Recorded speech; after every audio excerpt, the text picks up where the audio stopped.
Hey friends, Mark Holmes here with my buddy CowboyJobu, and as always, thank you guys for watching, commenting, and subscribing to the Jobu Sports Report. Because without you guys, well, this just would be no fun, because talking to myself, that's just crazy. Okay, so we've got witnesses that say that Zeke Elliott was not the one throwing punches yesterday. Although, what kills me is every freaking article you go to ends up saying that Zeke Elliott, under investigation for domestic violence, Zeke Elliott, involved in bar incident, is now stopped for speeding. Well, here's the thing. He hasn't been charged with anything domestic violence-wise.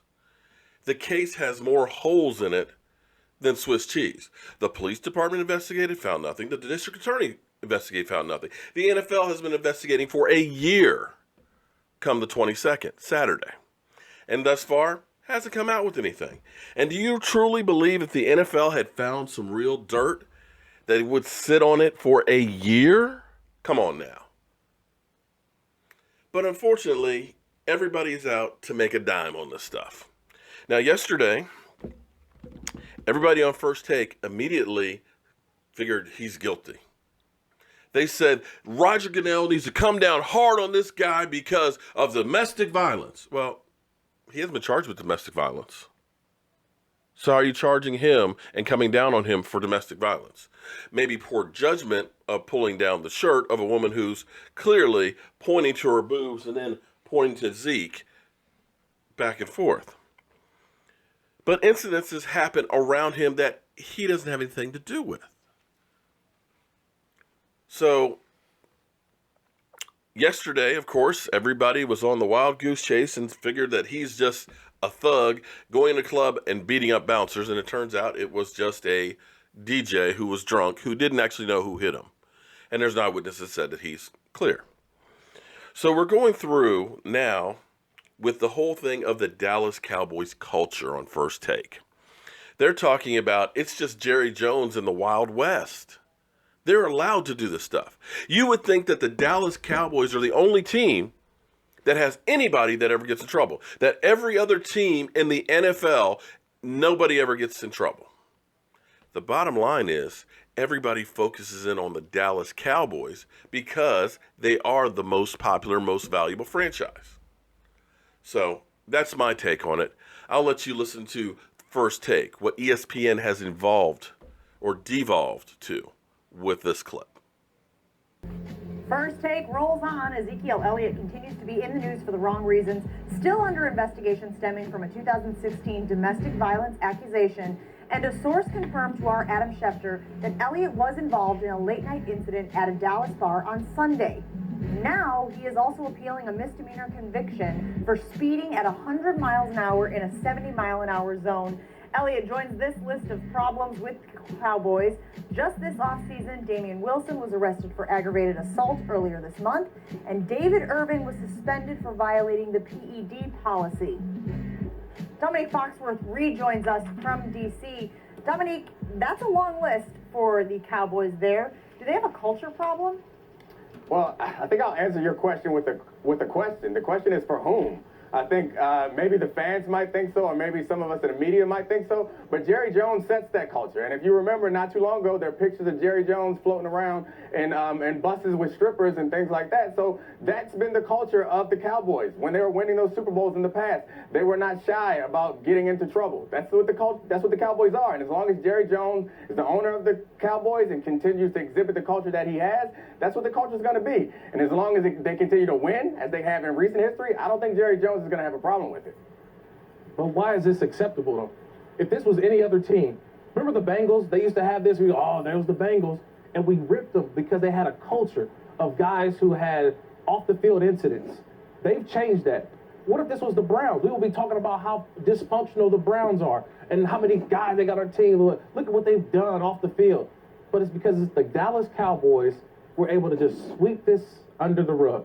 It's because That's why my question is for whom? I don't think it is a problem for Jerry Jones. Because what I'm saying is that if this was any other team, we would be talking about it as if this was a big, big problem. Because to me, it is a problem. It is a problem what's going on in Dallas. But Everybody else wants to care more about, will Tony Romo unretire? What's next for Dak? Is Zeke better than Emmitt Smith? That's what more people care about when they should be talking about all the things that have happened. We saw that list, but there's still a Randy Gregory who's suspended for a year, who Jerry Jones drafted knowing this guy was probably going to have a problem in the National Football League.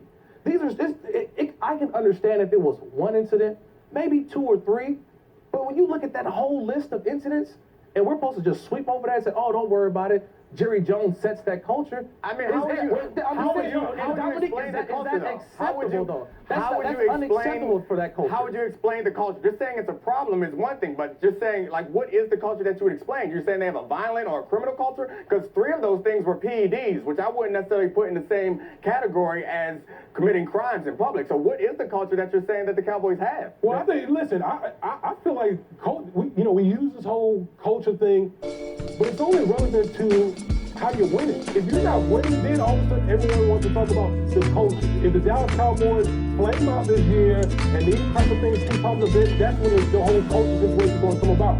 Dallas Cowboys came on 13-3 season. I think you talk to fans. At the end of the day, fans all care about winning. They don't look. This Ezekiel Elliott stuff, yes, it's news now, but at the end of the day, if Zeke comes back and Zeke starts rushing the football, and he can lead Russia in the National Football League again this season, you think a lot of fans will really talk about these things that happen? I'm trying to get what's happening. Listen, I'm trying to wait a minute.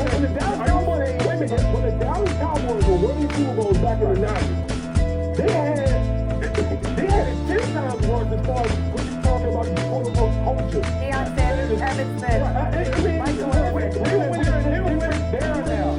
But the whole point is, when you're winning, you know this. When you're winning football games, it doesn't matter. I want to get what you're saying. That if you're winning games, it's okay to be a knucklehead. Is that what you're saying? Oh, I'm winning. I can go. Listen. I can go drive 170 mile an hour zone. I can go to a club and get into an incident. No, what I'm just saying. But they're winning. No, right? What did you just say? That's what you said. And you know that, Kirk. You know that. How many times a team takes a chance on questionable carriage guys? Why? Because they bring something to the table as far as helping their team win football games. So at the end of the day, fans care about winning. They want their team to win football games and ultimately win a Super Bowl. For guys who have to check the pass and help them do that, they're all in. And Kirk, I think what Dominique was saying is, who is it okay with? It's okay with Jerry Jones. And that's what I'm saying. Why is that acceptable? I mean, it's okay with that because I think the culture there's multiple facets to the culture. There's an in-the-building culture, and then there's an outside-the-building culture. And you can't argue with the results of the culture inside the building. And I would imagine that many of the fans, including Jerry Jones, the owner of the team, is hesitant to try to influence any of the culture because they think they might lose what they have inside the building. So whether it's okay with me or whether it's okay with you, Kurt, it's easy for us with no buy-in for the team from the outside to yell about how they need to act right, they need to do this, they need to do that. But it's different when you're actually involved in that situation. I'm not saying that I condone or support anything that they've done, but I'm saying that the culture is an all-encompassing thing, and you can't just say, oh, we're going to go in and I'm going to change the culture, and all of a sudden these guys are going to act right, and they're going to win more games when they start acting right. It's an oversimplification, Kurt. No, but I think that Jerry Jones needs to step up and say, this is unacceptable. Why? It's not unacceptable to Jerry Jones. Jerry Jones is not unacceptable. Kurt,